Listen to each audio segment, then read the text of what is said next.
To another episode of People Rising. And wait till we tell you what we were talking about in the green room.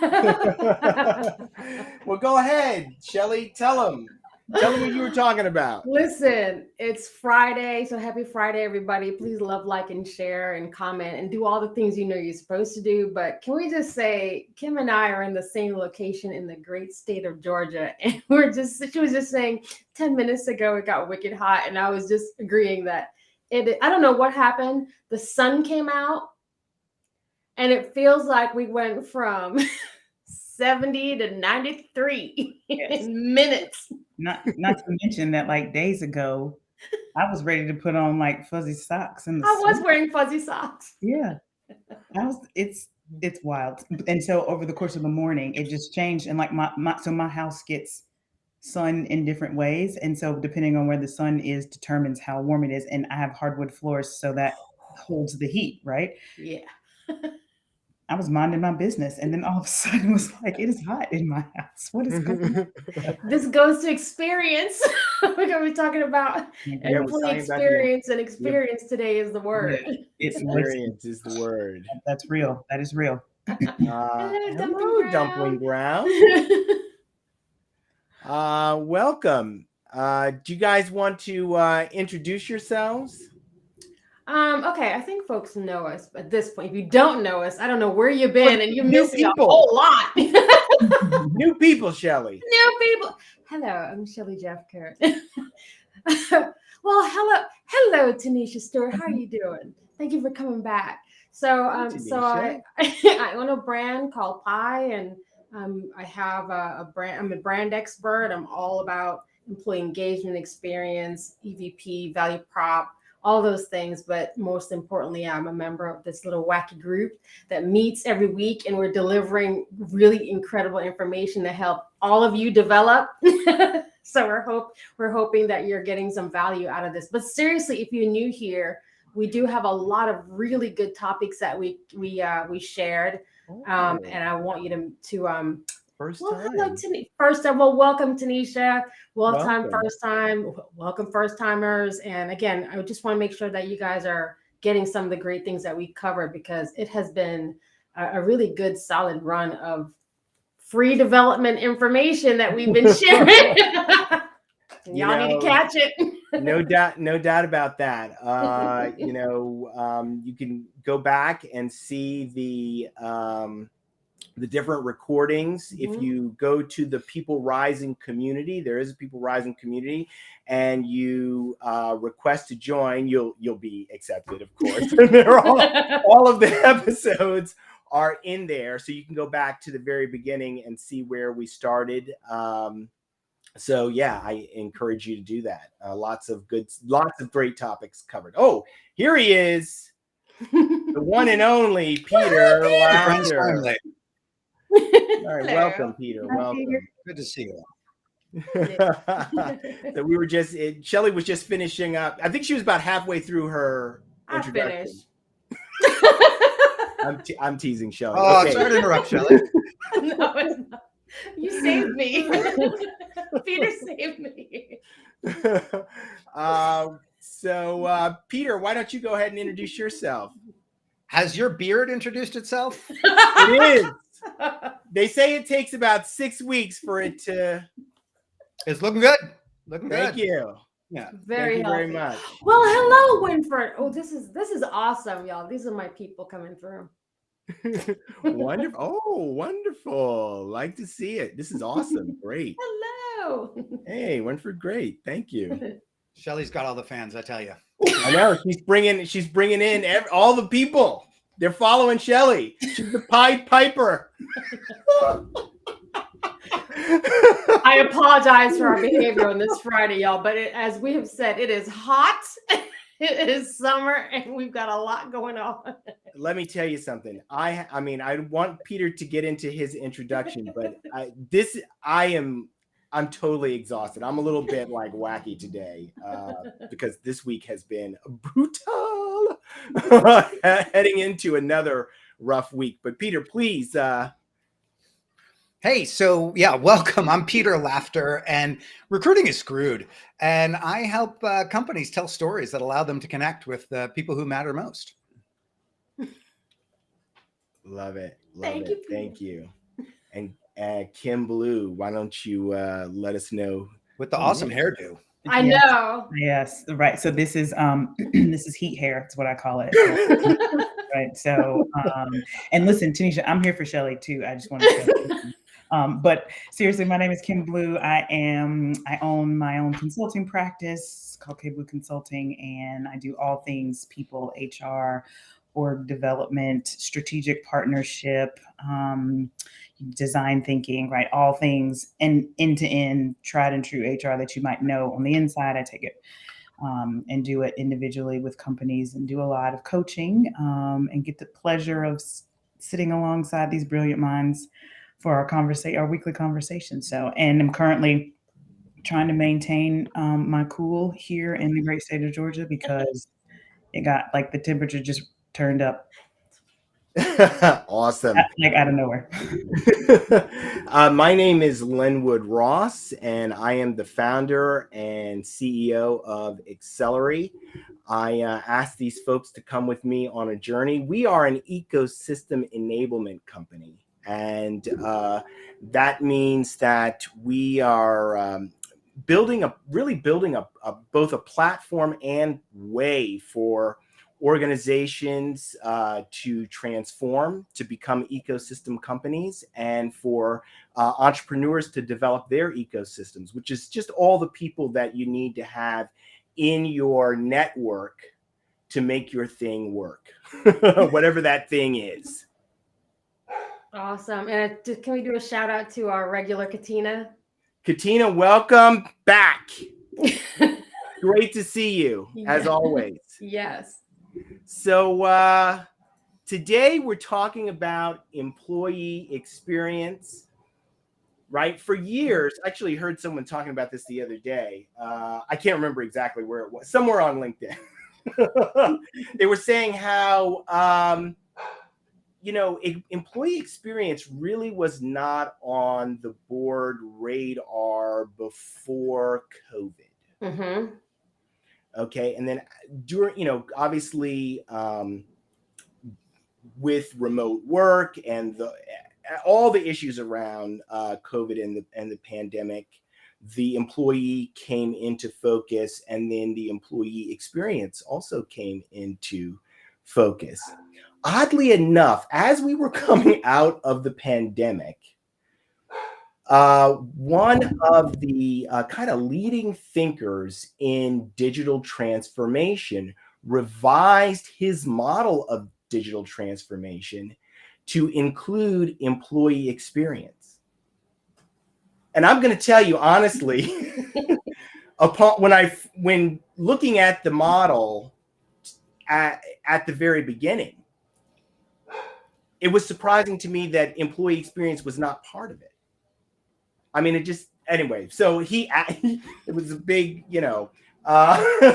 we're adding employee experience to our focus on digital transformation. And of course, now as employers are managing hybrid work, distributed workforce, return to the office, all of these issues relate to the employee experience.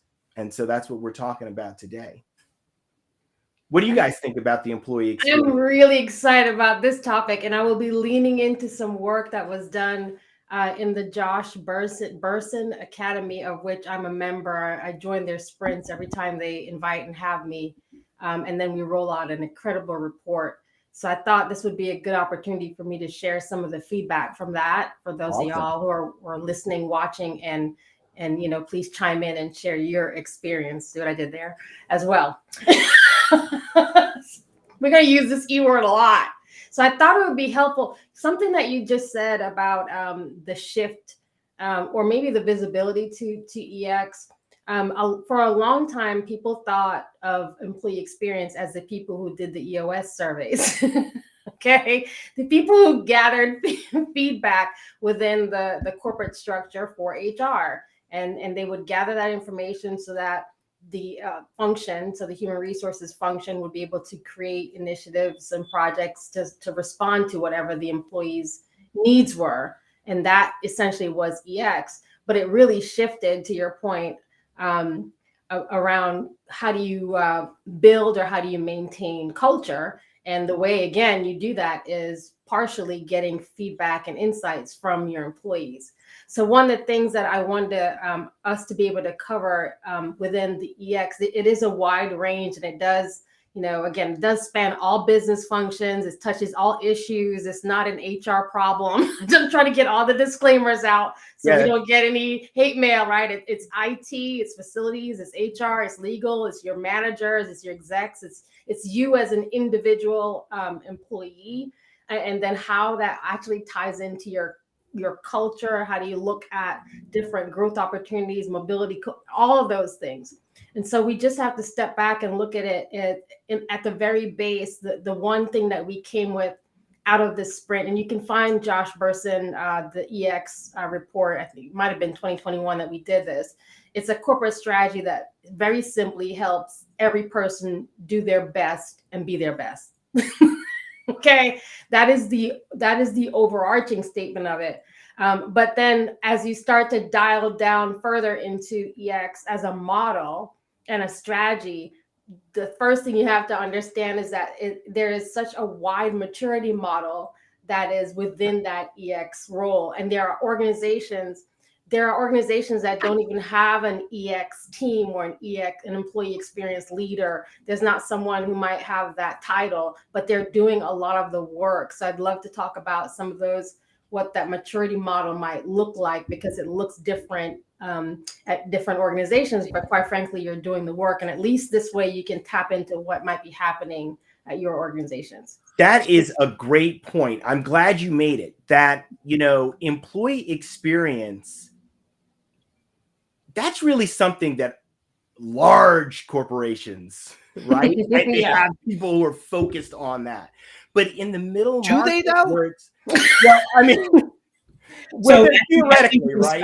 I think we espouse that they do, right? I've worked for really, I'm fortunate. I've worked for really large corporations, and it was always front of mind. Mm-hmm. And I worked for a smaller corporation, and it was adjacent to, if the business is successful, then we can put some energy around there you go. What it is, right? So it's not a it's not a level playing field, I guess. And I appreciate what you said, Shelley, about it not just being an HR problem or just being this, and Peter, for you being like, but seriously, like, do they really do that? Because like, you have to, sometimes you have to call people in or call things in for awareness, right? That's how we move the needle.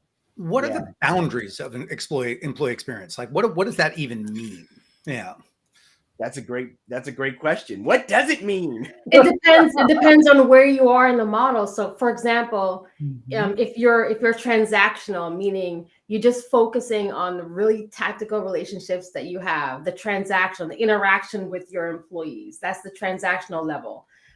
There's the other level is, and I'm going off of memory. So if you're in the Josh Burson and I get it wrong, don't come for me. But there is another, the second level is supported, where it's really aligned to building trust and leadership. Remember that T word, trust, that we started everything with? So having an environment of trust, having open communication, what we used to call people first approach. I'm not sure if that's a thing anymore. Oh, it's still a thing. Yeah, definitely. It's still a thing. That there's a purpose-driven business where you're focused on the mission and the purpose. A lot of organizations have leaned into this and extended into their CSR models, so their corporate social responsibility, in their ESG model. So that's more purpose-driven. And then the final part of the maturity growth is tied to equity. So, how do you create that ecosystem where you're learning from your mistakes? So to the point that Lenwood made about that kind of that shift that a lot of organizations that are hiring him to do basically is that equitable growth. So where you come into play, though, it depends. And I think because EX was so well known for being, again, that transactional, we need X data to support X things. So rewards is going to launch, I'm just making this up. So rewards is going to launch a particular program, and so we're going to use these data points to gather feedback, and how do employees feel about blah blah blah, and so therefore rewards can build the solution to support that. And as an organization, how does that impact our culture to say that we are recognizing and rewarding these particular behaviors? So thinking of EX in that way, and then from the Peter, to your point, as I'm thinking about this, not as a HR, but more of a recruiting, then that information has to get distributed to your potential candidates. And what does that look like, right? How do you explain succession and performance in a way that candidates get that? If you come into the organization, we hired you, you're no longer a candidate, now you're an employee. What does that experience mean for you? What are the word from last year was, what are the moments that matter? And what does that look like for you? And how do we define it and make sure that we're supporting those moments, whether it's through support or programs or whatever that looks like? So that's the other side of EX that I think our organizations are slowly moving into. I don't get any sense from the industry folks that, again, I'm involved in these sprints, and it's generally global leaders, coming in and from EX as a function, or coming in from HR or D&I or recruiting or any of those things, employer brand and EVP. I don't get any sense that many of us have moved on the maturity model past transactional, where we're still trying to figure out what is this thing, what does it feel like, and what are the employees saying that they want the experience to be. And go on, Linwood. Sorry. Well, I was going to say, that was a lot of information. It's all up here. It's all in there. But, I think about employee experience as anything that touches the employee. Yes. Some things are going to be transactional, such as, how the employee sets up their benefits, how they learn about learn about the 401k, all those kinds of things. But also interaction with your manager is part of the employee experience. So that's kind of just how I simplified anything that touches the employee. And what I focus on is more than experience, because the experience, I want to drive something with the experience. Mm-hmm. Exactly. And the thing that I'm trying to drive with the experience is engagement. There's lots of different levels of engagement. And so at the most basic level of engagement is the transaction, that interaction, whether it's with a digital tool or someone in the HR department, a conversation, right? That's employee experience. But it moves all the way up to the most important, which is enablement. Mm-hmm. Enablement for the employee. And can I get the employee engaged, participating as a co-creator in the building of this business? That's what I want. And Gallup just came out with some information saying that, what is, I think it's 77% of people disengaged. Yep. I mean, I downloaded the report. I'll pull it up, but it's great, Peter, because I was trying to get my hands on it before, but so that's employee experience is it. You hear this like, engagement, employee experience. Well, employee experience is about the engagement. Or it should be. It should be, but it's not. It should be. So that's part of the issue, is because and again, EX is in a journey. And again, I'm not shading wonderful employee experience leaders that have been doing this for years and have been screaming on the rooftop saying there has to be a correlation between what you're saying here, which is what is the end result. If it's just using your EX team to come up with surveys to figure out if there is engagement, or you could have a highly engaged team but they're not productive, so then you're balancing like what is it. But you have to, at the very basic, define what does that common experience look like. So how do I know that I'm tapped into the experience, the culture that the organization has said, this is who we are? right? So what does experience mean for you? And so again, a lot of HR leaders came up with trying to figure out or identifying at least here are the moments that matter. So it might be, when you're coming on board. So onboarding might be one. It might, you know what I mean? Like I don't want to run down the whole HR list because that's what Kim Blue's for. She's a consultant in that area. Okay. So it's really being mindful about what is the experience. Also, what are you expecting from your employees? Because your experience is not my experience. It's not the same thing. It's not the same thing. And being careful about where you're catching them within the life cycle of your employee, right? And you're right. Defining it is so important. That's where I think we are. There's a lot of organizations that are just taking EX as engagement, which goes back to, well, we've looked at some numbers and now we're using it for EE, not EX. Any of you Ted Lasso fans? No. So I watched the first couple of seasons. He the lost me during the second season, but go ahead. In the first season, there's a great scene where Ted becomes coach. He doesn't know anything about football, what we call soccer. Yeah, everyone on the team hates him, and he puts a suggestion box, and everyone puts in like what an idiot he is basically. But there was a few things, and one of the things is that the water pressure in the shower wasn't working, and he fixed that. And one of his biggest skeptics was like, and I think the thing is when you talked about employee experience officers, I was like who is not an employee experience officer within an organization? And I think anyone who manages people is responsible for that. And there is no formula for employee experience. It's right. It's like everyone's got their own love language, and it is also impossible for one manager is looking at a team of 6 to be able to communicate that sense of interest. And I think that is one of the things that I think is really missing. We have a model of employee experience is we tell you what to do and you like it, or you don't like it and we make it tolerable, as opposed to let us be very clear on the type of people who are going to work well with this culture.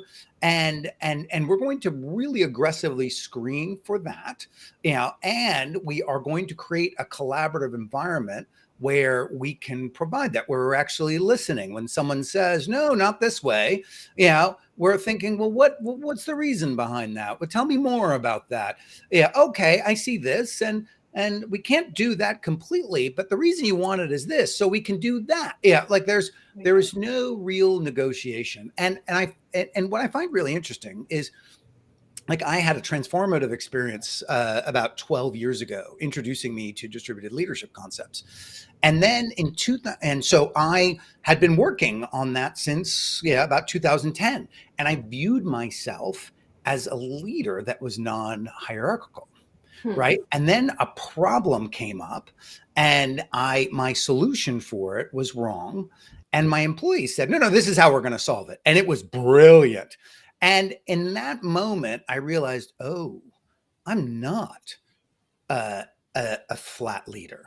I want to be, I think I am, but I am totally enmeshed in this hierarchical nature, that it's even hard, even though I view myself, and I think compared to most bosses, and not over the last 10 years, but maybe the last 5, I've been moving closer to that, but I was really far away. And I don't think we really have a concept for what collaboration looks like, because the more I look at it, the more I see that's what. But I mean, I think employee experience is just making sure that people have a good experience. There's no path for that. Or if the CEO is a jerk and you've got an employee experience officer, that person is useless, right? Yeah.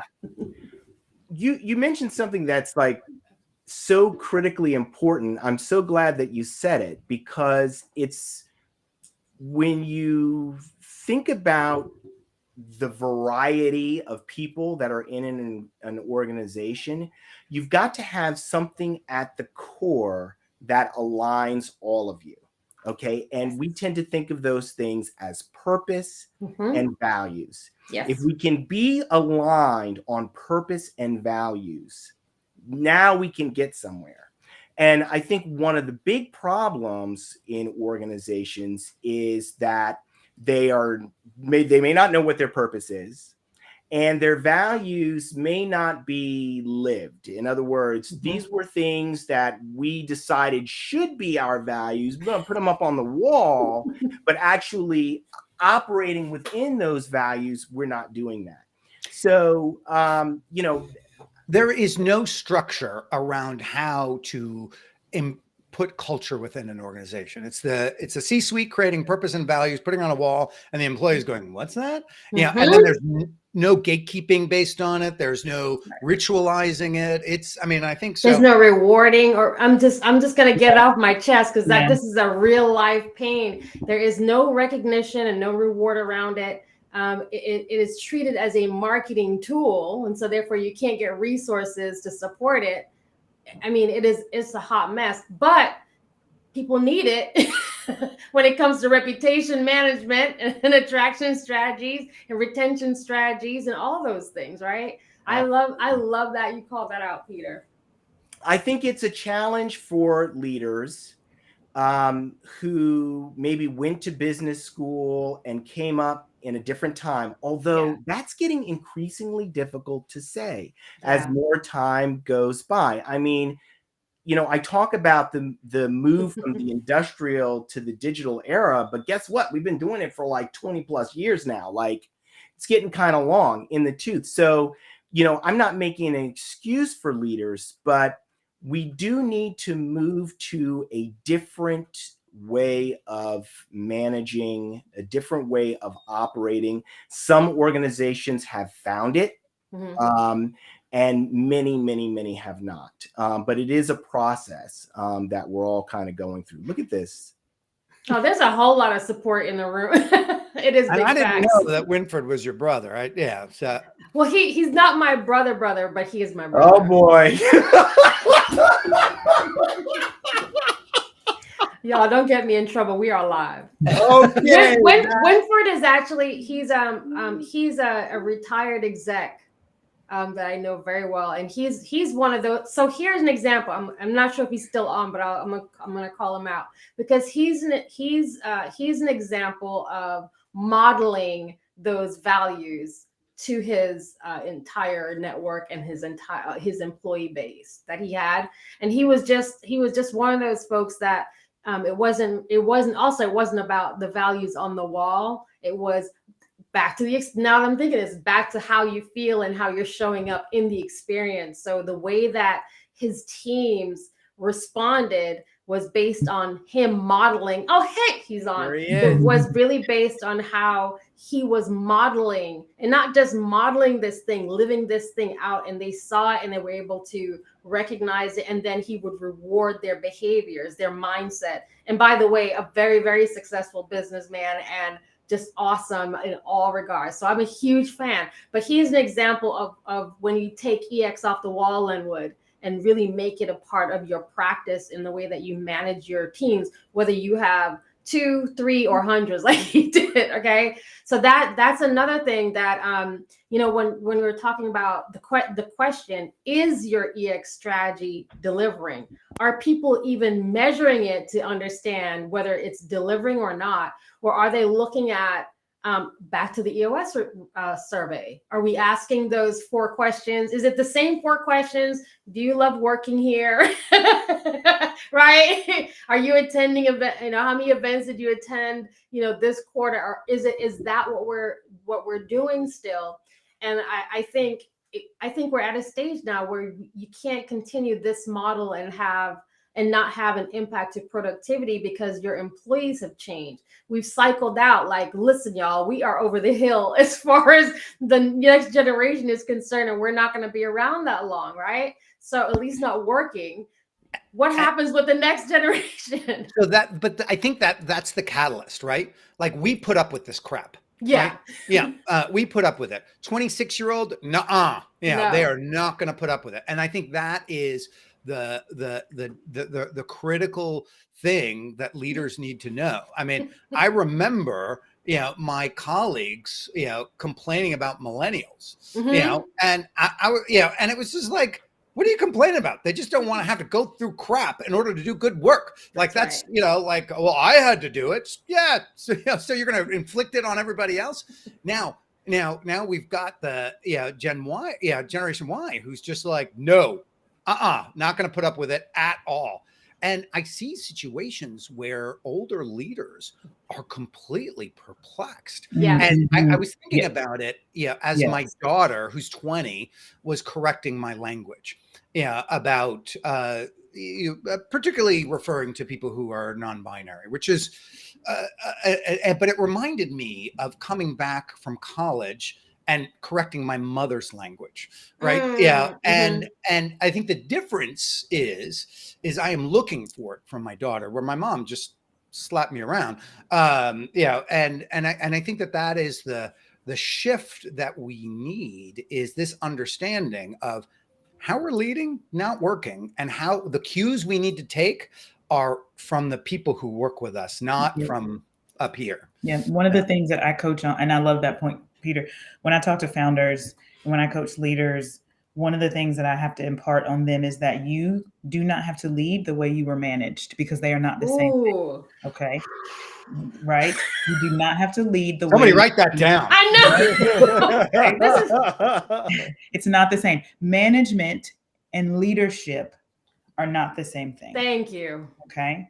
So you do not have to lead the way you are managed. You can lead from your, and now we're relating this leadership, relating back to values, relating back to other things. But if you lead the way you are managed, your culture will reflect that.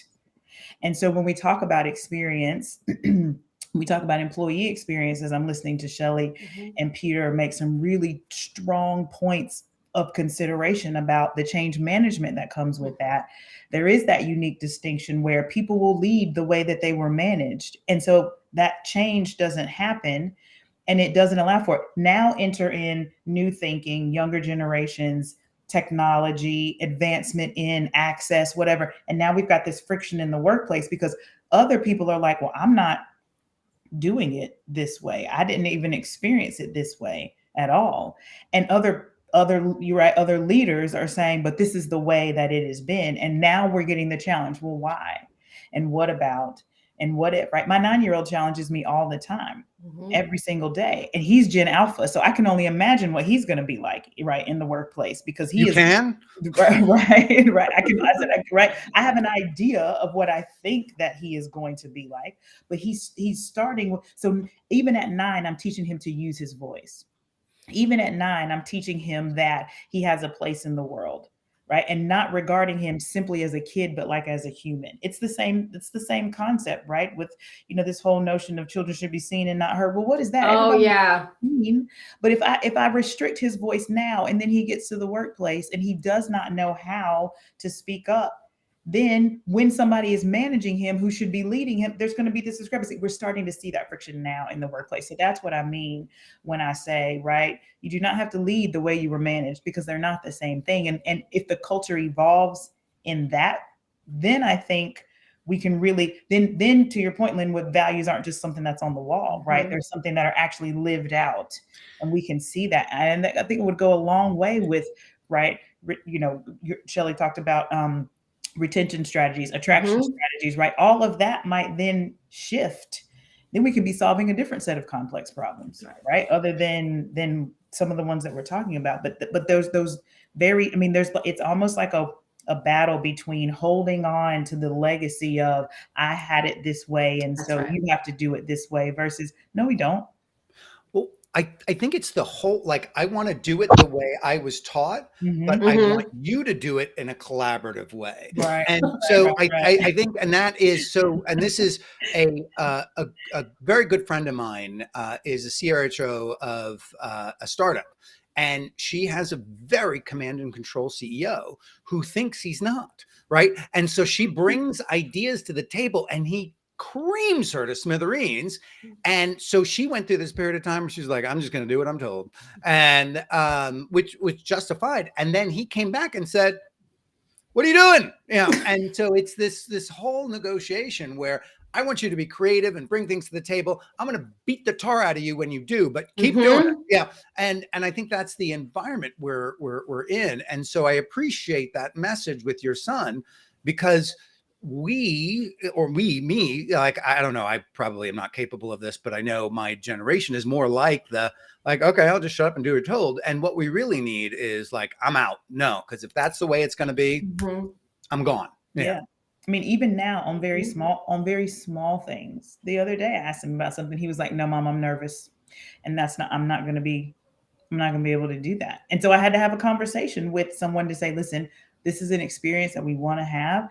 There's some hesitancy here. Like, how can we work through that?" And it wasn't a full no. It was just this part of it is there, right? And so even early on, wanting to help him just find that muscle, because those muscles will atrophy if you don't use them, but you also cannot flex a muscle that you haven't built. So you definitely have to get into these spaces where it's like that. And when we start to see these generations continue in the workforce, right now there's 5 generations in the workforce. I don't know if anybody has stopped to even reflect on that part, but there are 5 generations in the workforce right now. And all of them, from communication down to, networking, everybody does it different. How boomers define networking looks nothing like how, X, Y, millennial, whatever, alpha defines networking, even in the word economy that we use, right? The way that I talk to my mom and embrace her, right? She's in her 60s, very different than the way that I talk to my child about the very same things.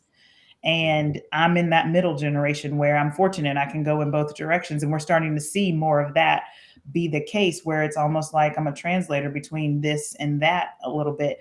But I think that's going to continue as the generations cycle through the workforce. And then it's going to really be about what parts of the employee experience or what parts of the culture that we want to adopt that are going to actually shape the employee experience, because that's what people are going to talk about. And I know certainly, Peter, in the recruiting space, like that's then the message, that's the brand that gets put out there when you're talking about, again, attraction strategies. So all very fascinating and extremely relevant as we talk about the war on talent and what the future of work is going to look like. When you brought up something that I think is so critically important, which is this idea of the language that is used, and how you have these different generations that are in the workforce, and we're not using the same language. And for that matter, when we're working within an organization, even different departments may be using a different language. Yes. And if we need to work together, what we need to have is a discipline around the conversation that we're having.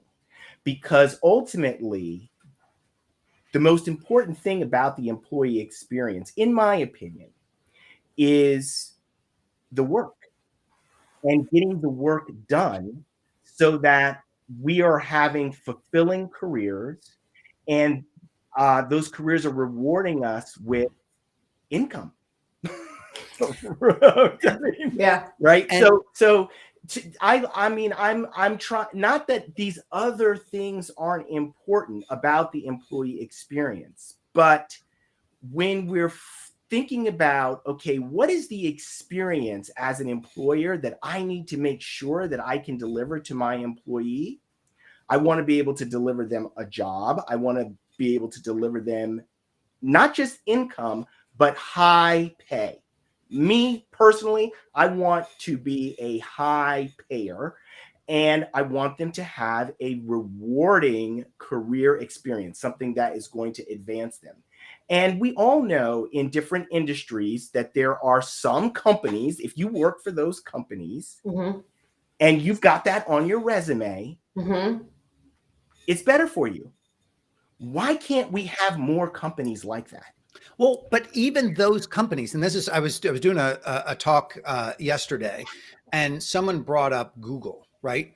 Yeah, and it's one of my favorite examples, because Google's definitely one of those. You got Google on your resume. You're like, I'm a former Googler. I tell people, yeah, I'm Googler. They put it in the headline on Google for 18 months. Former Googler. I was like, you have a 20-year career, former Googler. You were there for a minute.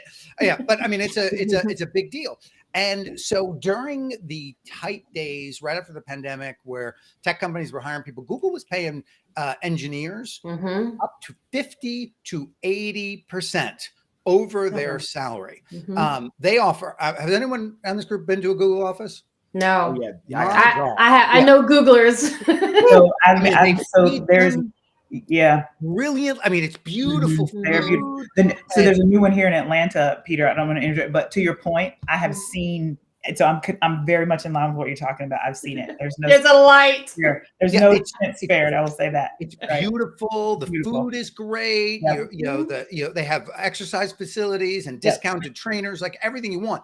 No one's and people think perks are employee experience, and they're not. Exactly. And my point is why the hell does Google have to spend 50% over someone's existing salary to attract them and give all this stuff that nobody else gets to? It's because they think that employee experience is the stuff. That's right. And it's not. And but isn't it part of it though? Well, maybe not. But I just want to point to, you mentioned the state of the workplace survey that just came out last week, and with this, so 41% of it. Well, I'm going to ask, what would you change about the workplace? 41% of people said engagement or culture, 28% pay or benefits, and 16% said well-being. So that is 85% of the respondents talking about, what is it? Employee experience needs to change. So if this doesn't read as a crisis for leaders, it should. That's a good point. I think Google's being sued for discrimination, and there you have it. That's the experience. That goes back to, it's not about the perks. It really isn't. Well, you have to it's funny. When we're talking about employee experience earlier in the conversation, I was thinking back to the early days of Amazon. And when Amazon, was basically anything went wrong, they would deal with it. I mean, they would take the product back. They would give you a credit. They would, all guys will send you another one. You don't have to send it back. All these things. And what they were doing, which a lot of people didn't understand at the beginning, was creating this experience. And by creating this experience, people got in their minds that no matter what happens, Amazon will take care of me. And that made people want to buy from Amazon, because I know that I'm not going to have to deal with a bunch of crap if something goes wrong.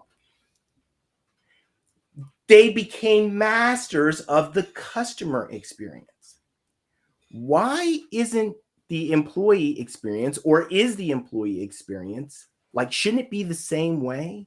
Shouldn't we create an experience for our employees so incredible that people would say, oh my God, do I leave? It's too good. I can't leave. No matter what, I can't go. Please let me respond to this, because I respond. I want to hear this. Do it, Kim. Get back, everybody. So the answer is yes, we should. And here's the thing. Earlier, when I forget what question you asked, or maybe Peter posed a statement around everybody being purveyors of the culture, or owners of the culture. So part of the challenge is, and I struggle with how I as a consultant and a leader evolve getting this message into other leaders. But it is literally, if we continue to prioritize the product over the people, there we go. How then are people going to affirm their value in the organization? I talk to leaders all the time. They talk about business strategy, and I'm like, no, you need an organizational strategy, okay? Because if you don't, right? And then I say, well, I need to align what your goals are, so that when we're putting together the actual company rhythm, now there's no disruption. Or they'll come to me and say, well, what's our HR workflow? And I'm like, we need an organizational workflow. And part of that is emphasizing the people part of this, because if you don't have happy people, your product is going to be garbage. That's right. Or it's not going to be at all. And so if we spent more time, Linwood, doing exactly what you said and prioritizing more of that, and actually bringing light to it, and letting that be more of the narrative, I think much of what people experience in the workplace would be drastically different. And some of these culture challenges that we have would be different. The adoption of inclusion practices or all of that would be so much easier because we're now not bound in such ways, right? Peter asked earlier, like, what are the boundaries around employee experience? I think we silently put them there. Yeah. When we don't prioritize some of the things that you're talking about. And so I think that, you want to talk about complex problems. Like that is one of them, how we make this shift to prioritizing the organizational strategy and really uplifting that side of it. And I think that that's something, again, if we talk about workforce evolution, I think I said it either last week or the week before. I think the week I had to get off early, maybe not last week, or maybe it was last week when I was talking about, if you look at the history of the workforce, it's never been something we've actually had to put time into because of where it was. Nobody was talking about employee strategy when we were in cave mines, right? Or when we were working in manufacturing plants. There was no, excuse me, not employee strategy, employee experience. The experience was you come in, you clock in, you do your job, you eat your lunch, you clock out, and you go home. It was the same when, you're on mute. You're on mute, Peter. And if you're lucky, at the end of the day, you end up with all 10 fingers. Yeah. Right. But go back to and look at our history. And so some of it is also, we're just getting to the place where this is the new thing that's coming, or the newer thing that's coming into the organization, for companies that are really trying to put their stake in the ground and saying, I deserve to be here. I have presence in the market, but I need to sort of cut corners and do some other things. And we'll get to that, right? But up until like 20 years ago, maybe even, right, employee experience was something, when I first got to ESPN, everybody was just beginning to talk about diversity. Just not inclusion, just diversity. Just that word. And now it's the thing. And now we talked about this a little bit of group. We're now well into belonging, inclusion, justice, whatever, word you're putting there. So it's still very much. But there is a backlash. Right. It's still very much in its infancy, so to speak. But I think if more companies it very much shifted their priorities to that, it would shift the internal motion that people would have around product, because now they feel connected to it, because now those things are coming back. So, I mean, I could spend the last 13 minutes. My heart is so happy hearing this, Kim, because this is my space, and this is where I'm battling the most. Here comes another therapy session for Shelly, but this is for real. Like, I think what I'm starting to hear about EVP and values, again, this is kind of where I live. And when I hear leaders talk about it being a marketing tool, and when I sit back and watch, like, the emphasis being, back to your exact point, and this is real life happening, where the emphasis is on the products and on the services, and they forgot the people, or trying to come up with these faux, profile stories that's showing happy people, younger generations figure it out. And I wonder, again, this is why I threw this out, because my daughter is 14. And even though she's 14, she's thinking about college. Kids, listen, teenagers have a good sense of where they want to go, what they want to do, and they will tell you what they're not going to do really quickly. And what they don't want to do is come into a corporate environment where they have some old folk like me telling them that this is how you think and this is what you do, and they're not a part of the experience. Why am I doing this? Why am I here? And I think, because, again, boomers and older folks, we were so, excited about the jobs that we're in. And all we knew was you come in, you do the job, you retire. That's it. And, you get what you get, you get the manager you get, and you just got to figure it out. Right.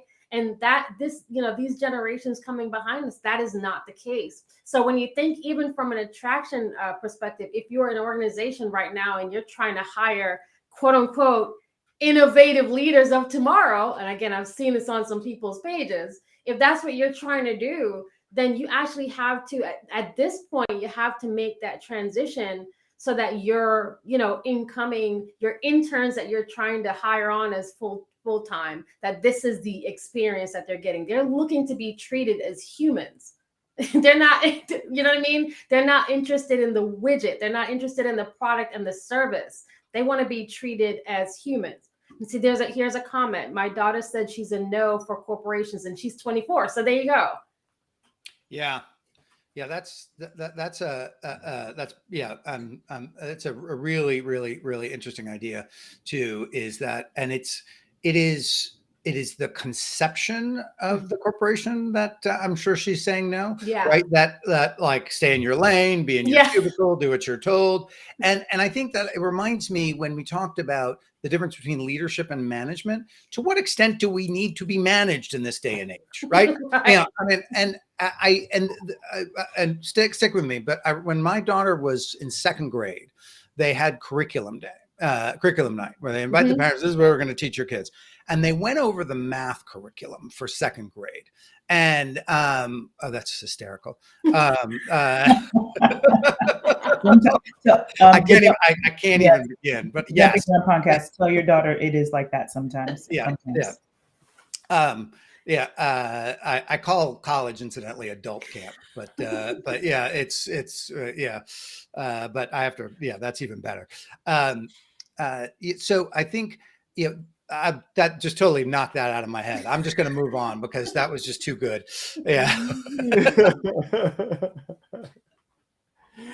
So, what was I going to say? I was thinking about something else too. Dumping Ground just knocked us all on our feet. Dad, no, I'm like, what? Yeah, absolutely. Totally knocked us off our game. In a good way. In a good way. Yeah, in a good way. That was fantastic. Oh, I know what I wanted to mention. I think that, and this is, Peter has brought this group up. I brought them up. I've spoken about them on I do a video usually on Saturday mornings from my car. It's usually about leadership or personal development. And it's just speaking from my own experience. But it's the Arbinger Institute, and they have a book which they've got a few books. Leadership and Self-Deception is their book about self-awareness. That has done extraordinarily well. They have another book called The Anatomy of Peace, also done very well. But then there's another book which has not done as well, but I think is amazing. It's called, I believe it's called The Outward Focus or something. The Outward Mindset. Outward Mindset. Then the Outward Mindset is really, I talked about it, I think 2 weeks ago on Saturday. The outward mindset is really, really important. Satya Nadella said that the most important leadership quality today is empathy. And the outward mindset gets us thinking about the needs, challenges, and objectives of other people. And when we focus on the needs, challenges, and objectives of other people, and how we can meet them, align what we're doing toward them, we see much more we see much more success. The alternative is where I operate through the lens of my needs, my challenges, my objectives. And that's what I see in corporate America. The organization is thinking about what the organization needs. And so they make decisions based on what the organizations need. We need employees to do this. We need employees to do that. If they flip that and thought about what the employees' needs, challenges, and objectives are, what would happen is the employees will reciprocate and give them what they need. I think that works to some degree because there are also the risk involved with, this is going to sound terrible, the risk involved with having people who have that selfish response anyway. Where there are a lot of folks who are within the corporate space that's literally just focused on their bubble. So they're always going to come back to what's in it for me. And I don't care how much empathy you have. I said this yesterday at a meeting. There's a journey between being empathetic and being an activist, meaning you're supporting a thing, you're doing something about a thing. Okay. And so there are a lot of folks that are empathetic about, as an organization, or this is how we're going to support our people, but they go back to their desk and they're in it for themselves. Because that's how we came into this workforce. I'm going to say something that's it's going to sound a little harsh, but I believe it's very real. Yeah. Selfishness is de facto. Yes.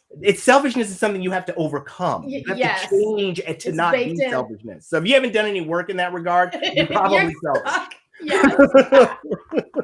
I agree with you, but I think, Shelley, what you're pointing to is this fear that managers have. If I give too much, there are those who will take. That's right.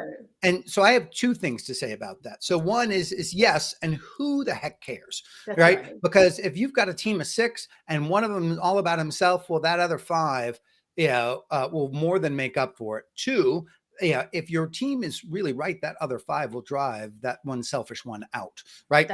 I mean, because we protect the people we love. And if you've got a strong sense of love and trust in your organization, then you don't need any of that management, because their coworkers will say, nah, no, because I'm doing the work and I'm sharing and you're not sharing, so screw you. And I think that is the thing, that will happen. But the second thing is we have not defined our culture, and so we don't know how to screen for it, which is totally stupid. We talk about our culture, but like selfish, yeah, come on in. You got great skills, yeah, come on. You're a jerk, yeah, come on in. And we started with this no a-hole policy, but do we really, because we don't know what an a-hole looks like if we don't know what we value, I mean, This gets into bias. First of all, somebody passed the collection plate for Peter. Because I know. I'm like, thank you, Peter. Thank you, Peter. I'm going to be like, just pass the collection plate. But this, Peter, what you just said, this is now we're getting into bias, conscious bias or unconscious bias. So similarity bias, proximity bias, recency bias. Pick it, right? Name it. But that is what it is. And so to your point, we can't define the culture because we're not clear on our own biases. We don't want to do right. And Linwood said, if you haven't do that, you haven't started to do that work, then it's going to come back to you. But we've not even done the work of doing what you just described. And so now people don't know what things to look for or not to look for because they haven't even held up their own mirror to go, oh, this is what we're doing, or this is what it looks like, or, oh, that's what that is, until it comes back to impact them in some way. And now we want to call attention to it. There you go. Exactly. But as long as it's working and it's not impacting certain things, then we don't need to rock the boat. We just need to keep moving in a certain direction. That is the part where we move from management to leadership. You can manage a process, you can manage or whatever, but leadership is that awareness that I now have to step into, and the obligation of, if I know something about it, I have to do something about it. There you go. And the difference between similarity and culture. And I think that is like what you hit on that is we think culture is similarity and it's not. Oh my gosh. Just take up the whole. I know, like this. Just take it up, because today, I don't know, you must ate your Wheaties. You ate all your Wheaties today, Peter, because everything you start saying is like. Thank you. Good stuff. I feel so good about myself. Wow. So we have 2 more minutes. What else do you guys want to say about employee experience before we have to go? Is there? We're gonna let Peter close this out. No pressure. Well, I think the real big lesson learned for me is what Kim said, that we don't have to lead the way we were managed. And I think that I think is the gold nugget of the call for me, of this conversation is that, and as a matter of fact, that we have to actively, just like I didn't parent the way I was parented, as a imperative, but it never really occurred to me to view that same imperative by the way I lead. And that was in that specific terms, which I really appreciate. I like that. Do you have a final thought? I kind of like this, the final thought. Shelley, what's your final thought? I'm still digesting. I think there's so many things that was called out. And Kim, for me, when you just brought up, when we're talking about empathy and we're talking about bias, and that's sitting with me because I'm experiencing that as we speak. And the experience that I'm gaining from that experience, not to muddle the words, that's really sitting with me. So I'm going to be digging into a little bit more about bias and its impact on the actual experience of the employees. Love it. And Kim, what about you? My final thought goes back to what you raised, Linwood, about what if we shifted the priorities, and how do we, if can we convert into this different working model where we adopt more prioritization of the people? It is something that I spend a lot of time thinking about anyway, but through like today's conversation, even more so now, saying, all right, what is it that I know already? And then how do I build or evolve something from there? So that's the thing that's standing out most to me. Awesome. Well, my final thought is come back. Come back next week for another People Rising. Thanks, everyone. Take care, y'all. Bye, y'all.